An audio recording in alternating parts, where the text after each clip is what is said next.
tu es sécure, c'est le seul lieu où tu es safe, c'est l'Église.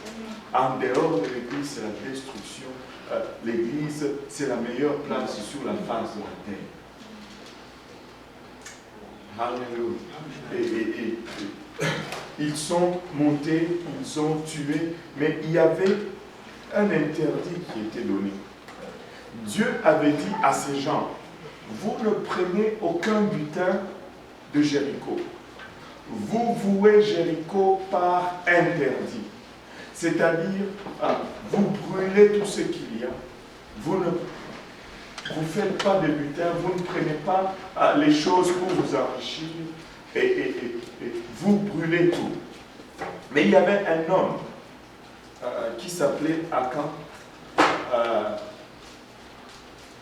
qui n'a pas vraiment écouté cette instruction. Akan, quand ils sont rentrés dans Jéricho, il a vu un manteau Louis Vuitton. Il a pris. Ça existe, ça? Oui. Okay. Il a pris, et puis il a vu des lingots d'or. Il a pris. Écoutez, depuis le temps, la mode a toujours été un problème.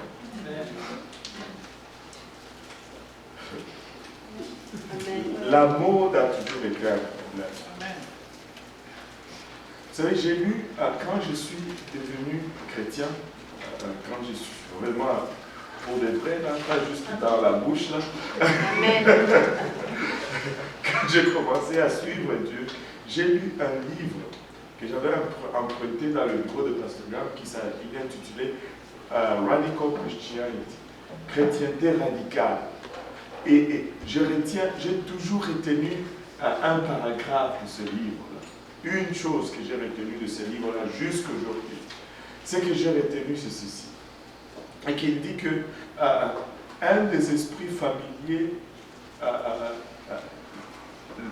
que la plupart des gens luttent avec est appelé l'esprit des âges. Et l'expression la plus courante, comment cet esprit s'exprime le plus souvent de nos jours, c'est par la mode. Des âges. L'esprit des âges. Et c'est pour dire que c'est un ancien esprit. Les autres ont lutté, les anciens qui suivaient Dieu ont lutté contre cet esprit. Nous luttons contre cet esprit. Et son expression le plus courant, c'est la mode, en fait. Avez-vous remarqué que l'industrie de la mode est toujours tenue par les homosexuels? Là, moi, je n'ai jamais compris ce fait. Des gens, des homosexuels qui n'aiment pas les femmes, mais qui vont dire aux femmes comment s'habiller pour être belle. Ça ne rentre pas dans. Ça ne concorde pas, en fait. Je ne sais pas si vous l'avez compris. C'est comme si vous n'avez pas compris. C'est un homosexuel, il n'aime pas une femme, il aime un homme. Mais il veut te dire que lui, il sait mieux c'est quoi la beauté dans le corps de la femme, que lui n'aime pas.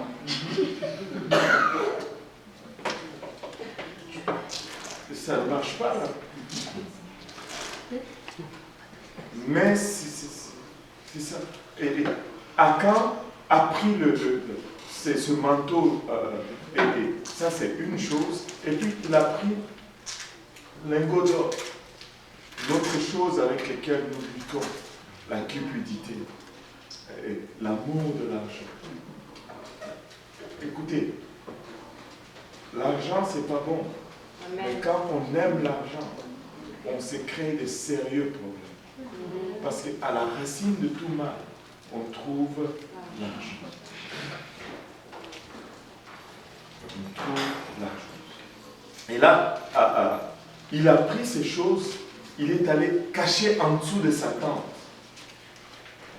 Et il y avait une autre guerre, il fallait continuer la conquête. La prochaine ville en liste, c'était la ville de Haï, juste une petite ville comparée à la ville de Jéricho. Josué regarde, dit, oh, pour Haï, il n'y a pas de problème. C'est une petite ville, on n'a pas besoin que tout le monde sorte. On n'a pas besoin de sortir toute l'armée. Prenez seulement quelques hommes et on va régler le cas de l'Haï. De Haï plutôt, de l'Haï. De Haï. Mais là, ils sont sortis, ils sont allés là-bas, ils se sont fait battre sérieusement et ils ont pris fuite devant les ennemis. Et là, ils rentrent dans le camp, Josué tombe à terre, il pleure, il dit Seigneur, pourquoi tu nous as fait sortir de là et tu nous fais venir ici pour nous faire battre? Et Dieu lui dit, lève-toi, il y a le péché dans le camp. Et Josué s'est levé et on a amené tout Israël, on a commencé à tirer au sort. Une tribu est sortie, une lignée est sortie, une famille est sortie, une maison est sortie et c'était la maison d'Akan. Et là, Josué demande à Akan, mon fils, glorifie l'Éternel maintenant. C'est difficile d'adorer. Quand il y a des choses en dessous de la tente. Et là, Akan dit, ben j'ai mal fait, j'ai volé. Et on a sorti Akan.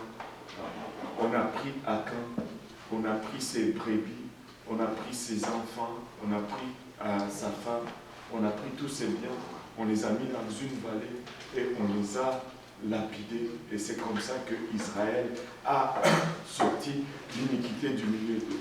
Et la question se pose toujours, mais pourquoi est-ce qu'on a lapidé tout le monde? C'est injuste. N'est-ce pas? Dites-le. Ça, hein? Vous n'avez rien. Vous ne trouvez pas ça injuste? Je me dis peut-être sa femme savait et tout, mais les deux et les brebis. Les bœufs et les brebis n'ont rien à voir là-dedans.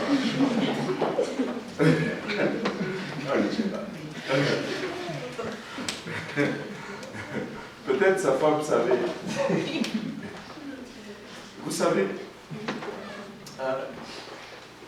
il y a une chose que... En fait, il y a une leçon que Dieu est en train d'établir ici. Surtout quand tu es en position de leadership. Ton péché va affecter la maison. Et regardez, il a pris ces choses, il les a mis en dessous de sa tente. C'était dans sa maison. Et la deuxième des choses qui devient très très importante, c'est la raison même pour laquelle Dieu a dit il faut vouer Jéricho par interdit. Ceux qui ont fait déjà l'étude biblique 157 fois, ils savent pourquoi Jéricho a été voué par interdit. Est-ce qu'il y a quelqu'un qui n'a pas fait l'étude biblique 157 fois? Qui peut s'essayer? Oui, oui, sœur Karen. Non, on n'a pas fait l'étude. Essaye-toi alors. Ah non, je ne sais pas. Non. C'est ma première fois. Ok. Bon, mais ceux qui ont fait l'étude biblique, ça c'est grâce à cette fois, ils peuvent s'essayer, ils peuvent le dire. Mais pourquoi est-ce que Jéricho était voué par Dieu? C'était la prémisse? Oui, c'était la prémisse. C'était la première victoire. C'était le premier fruit d'Israël dans sa conquête. Et la prémisse appartient toujours à Dieu. Amen. Si tu voles la dîme,